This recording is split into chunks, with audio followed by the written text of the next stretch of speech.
and look for, see how it says number of electron dense areas? I mean electron groups, that's the same thing. So I'm gonna look for 4, we just established 4, okay? So notice on your chart, up here it says electron pair geometry, and over here it says molecular. Right now we're doing electron. So looking at here, I'm trying to find electron pair geometry. I have 4 groups, and so I'm looking at 4. My electron pair geometry would be what? Tetrahedral. So that would be this here. So tetrahedral. I'm just going to abbreviate. So tetrahedral. And then notice how your molecular geometry has like all these little categories. No lone pairs, 1 lone pair, 2, 3, 4, right?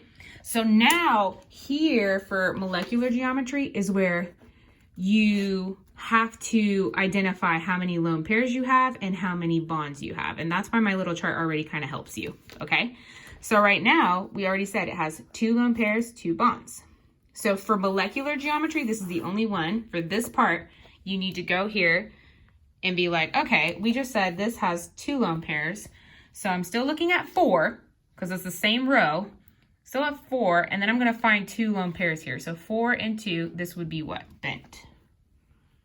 Okay, if that didn't make sense, pause the video and go back and rewatch what I just said, okay?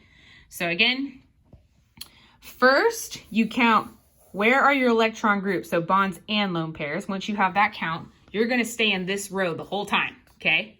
So 4, first establish your electron pair geometry, which is very straightforward, tetrahedral. And then with your lone pairs, we have 2. What is my molecular? 2 lone pairs, bent. Boom. Okay, so that's what you're doing for all of these here, okay?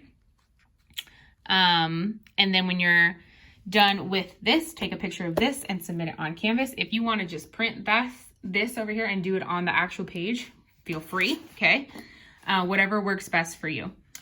If you have any questions, guys, tutorials. You need to come see me in tutorials. This is going to take a lot of practice though. So if you have some questions, I'm available via email. When you guys do this, it'll be Friday. So I will not be available for tutorials that day, but we can definitely do Tuesday, Wednesday, or Thursday of next week. Okay. But that's all, guys. Hope that helps.